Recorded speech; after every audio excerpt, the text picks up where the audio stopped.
আমি একজন সৌদি প্রবাসী, নিজের নামে কতবার ওমরা করা যাবে? আমি এখন পর্যন্ত 2বার ওমরা করেছি, আমি আরও ওমরা করতে পারবো কিনা? ভাইদিন ইসলাম, ওমরার কোনো সীমানা বা তার সংখ্যা শরীয়ত ঠিক করে দেয়নি যে এর বেশি কোনো মানুষ করতে পারবে না। বরং একজন মানুষ চাইলে তিনি যতবার সংখ্যক সুবিধা তার খুশি ততবার তিনি ওমরা করতে পারবেন। ওমরার কোনো শেষ সীমানা যে এর বেশি করা যাবে না।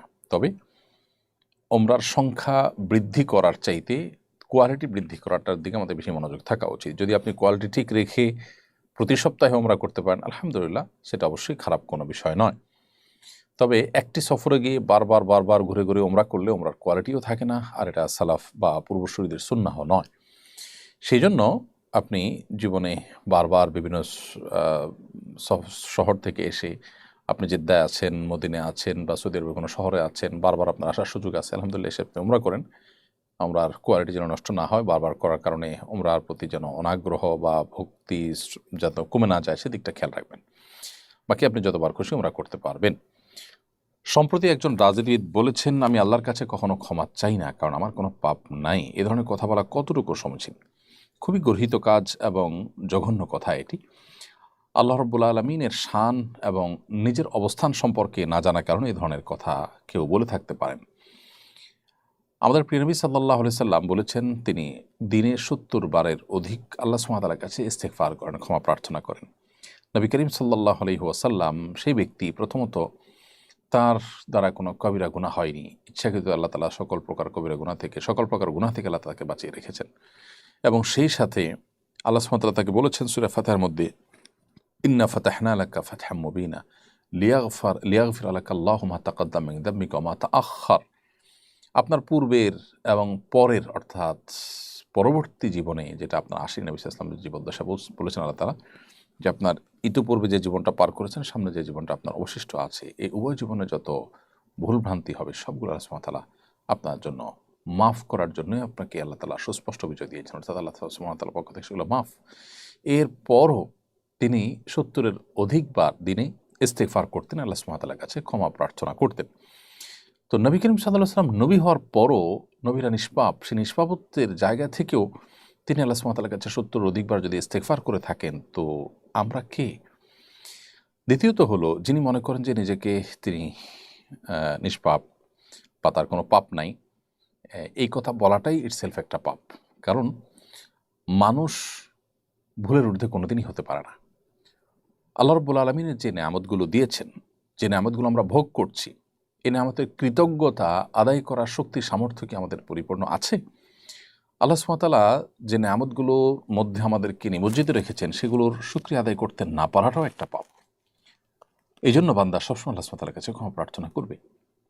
আর আল্লাহ সুবহানাহু ওয়া তাআলার কাছে ক্ষমা প্রার্থনার মধ্যে থাকার মধ্যেই ঈমানদারের গৌরব, ঈমানদারের তৃপ্তি।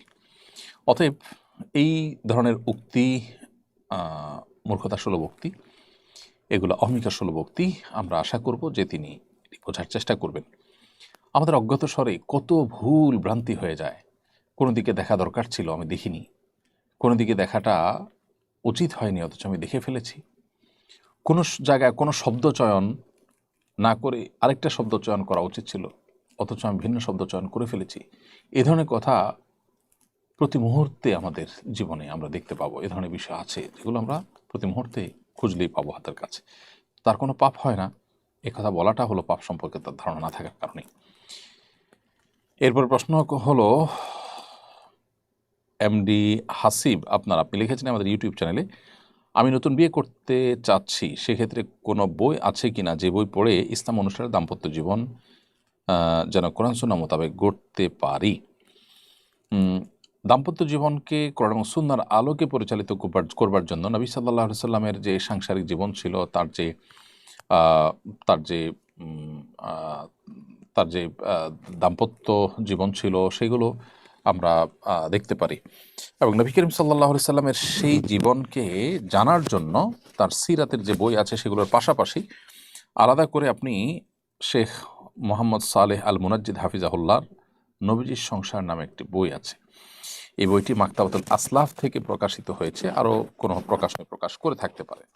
এই বই আপনি পড়ার চেষ্টা করতে পারেন। এই বই থেকে ইনশাআল্লাহ আমি আশা করছি যে আপনি নবী সাল্লাল্লাহু আলাইহি সাল্লামের সাংসারিক জীবন কীভাবে তিনি অতিবাহিত করেছেন সে সম্পর্কে জানতে পারবেন। এর বাইরে নবী করিম সাল্লাল্লাহু আলাইহি সাল্লামের যে সিরাতের গ্রন্থ আছে সেগুলোতে নবী সাল্লাল্লাহু আলাইহি সাল্লামের জীবনের এই পার্টটা অর্থাৎ তার দাম্পত্য জীবনটা সম্পর্কে আপনি জানতে পারবেন। আমাদের পূর্বসূরি সালাফদের পূর্বসূরিদের জীবন দাম্পত্য জীবন সম্পর্কে বিভিন্ন বই পুস্তক আছে, সেগুলো আপনি পড়তে পারেন। এরপরে প্রশ্ন করেছেন আরবি হাবিবুল্লাহ বাশার রাজন, আপনি লিখেছেন জিন্স প্যান্ট নাভির উপরে না উঠালে কি গুনাহ হবে? ভাই রাজন, জিন্সের প্যান্ট যখন আপনি পরবেন তার উপরে যদি আপনার গেঞ্জি বা শার্ট ইত্যাদি থাকে তাহলে ওইটা নাভির নিচে থাকলেও সমস্যা নেই। তবে হ্যাঁ, নাভি থেকে হাঁটু পর্যন্ত একজন পুরুষ তার এই সতরটা তাকে ঢেকে রাখতে হয়। সো কোনো না কোনোভাবে ঢেকে রাখতে হবে। এখন প্যান্ট যদি নিচে থাকে তাহলে তার উপরে শার্ট আছে, তো শার্টে ঢেকে রাখছে, তাহলে সেটা যথেষ্ট হবে আপনার জন্য। যদি শার্ট না থাকে, গেঞ্জি না থাকে, শুধু প্যান্ট পরা থাকে এবং সেটা নাভির নিচে যায়, তাহলে সেক্ষেত্রে সতর উন্মুক্ত করার যে গুনাহ সে গুনাহ হবে। এরপরে এমডি হাসিব আপনার প্রশ্ন তো দিয়েছি। সাইয়েদ আরমান আহমদ আপনি লিখেছেন গুনাহমুক্ত জীবনযাপন করার উপায় কী? পরিপূর্ণভাবে গুনাহমুক্ত জীবনযাপন করা আসলে কঠিন, অনেক ক্ষেত্রে অসম্ভব, কিন্তু ইমানদারের চেষ্টা থাকবে গুনাহমুক্ত জীবনযাপন করার জন্য। আর সেটির সবচেয়ে সহজ উপায় হলো গুনাহের পরিবেশ, গুনাহের প্রতিবেশ এগুলো থেকে নিজেকে দূরে রাখা। যত বেশি আপনি গুনাহের পরিবেশ থেকে দূরে থাকবেন তত বেশি গুনাহ থেকে বেঁচে থাকা আপনার জন্য সহজ হবে। দ্বিতীয়ত, গুনাহমুক্ত জীবনের জন্য নিজের দৃঢ় সংকল্প এবং ঐকান্তিক প্রচেষ্টা খুব বেশি গুরুত্বপূর্ণ। কেউ যখন নিজেকে তাকওয়ার উপরে রাখবার সংকল্প করেন এবং সেই সংকল্পটা যখন খুব সুদৃঢ় হয় তখন তার জন্য সে কাজটা আল্লাহ সুবহানাহু ওয়া তাআলা সহজ করে দেন। আল্লাহ বলেছেন আল্লাযীনা জাহাদু ফিনা লানাহদিয়ান্নাহুম সুবুলানা। কেউ যখন আমার রাহে আসার চেষ্টা করে, সেই চেষ্টা থাকে সর্বোচ্চ পর্যায়ের চেষ্টা, সাধনা, তখন আল্লাহ সুবহানাহু ওয়া তাআলা বলেছেন যে লানাহদিয়ান্নাহুম সুবুলানা, তাকে অবশ্যই আমি আমার দিকে আসার বহু পথ দেখিয়ে দেব। তো একজন মুসলিম তিনি চেষ্টা করবেন তার জায়গা থেকে গুনাহমুক্ত জীবন যাপন করার জন্য। পরিবেশ যেমন বেছে নেবেন সেরকম, গুনাহের পরিবেশ যেন না থাকে সেরকম পরিবেশ বেছে নেবেন তার জীবনযাপনের জন্য। ঠিক তেমনিভাবে যারা গুনাহ থেকে বাঁচার জন্য সংগ্রাম করে সেরকম মানুষজনের সান্নিধ্য, তাদের সোহবত, তাদের সাহচর্য, সেটাকেও তিনি বেছে নেবেন। গুনাহগারদের সাহচর্য থেকে তিনি বেঁচে থাকবেন। ঐকান্তিক প্রচেষ্টা আর দৃঢ় সংকল্প থাকবে। কোনো গুনাহ হয়ে গেলে দ্রুততার সাথে তওবা করে লজ্জিত হয়ে অনুতপ্ত হয়ে আল্লাহর কাছে মাপ চেয়ে নেবেন এবং সর্বোপরি আল্লাহ সুবহানাহু ওয়া তাআলার কাছে দোয়া করবেন, চোখের পানি ফেলবেন। ইনশাআল্লাহ এর মাধ্যমে আমরা গুনাহমুক্ত জীবন যাপন করতে পারব।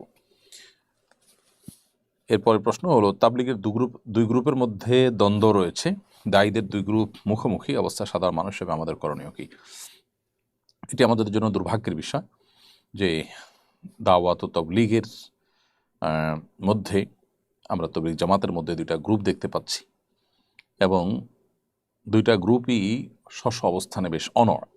এর মধ্যে কখনো কখনো আমরা মারামারির ঘটনাও দেখেছি, খুবই দুর্ভাগ্যজনক অধ্যায়। সাধারণ মানুষ হিসেবে আমরা কখনো মারামারি অথবা এই জাতীয় অ্যাগ্রেসিভ কোনো কাজে কেউ লিপ্ত হলে তাদের থেকে আমরা দূরে থাকবো, তাদেরকে আমরা ইগনোর করে চলবো, এটি হলো প্রথম কথা। দ্বিতীয়ত হলো এই দুটি গ্রুপের মধ্যে তুলনামূলক কারা হকের কাছাকাছি, কাদের মধ্যে ভুলের পরিমাণ বেশি, সেটা আমাদের নিরূপণ করার চেষ্টা করতে হবে। করে আমরা অবশ্যই তুলনামূলকভাবে যারা ভালো মনে হয় আমাদের বিবেক বিবেচনায়, আমাদেরকে আল্লাহ তাআলা যে আকল দিয়েছেন সেটার দ্বারায় তাদেরকে আমাদের গ্রহণ করতে হবে। এর পাশাপাশি আমাদের লক্ষ্য রাখতে হবে যে দুইটা গ্রুপ, বিবাদমান দুইটা গ্রুপকে এক করার কোনো সুযোগ, কোনো উপায় যদি থাকে তাহলে সেই পথটা আমাদের অবলম্বন করতে হবে।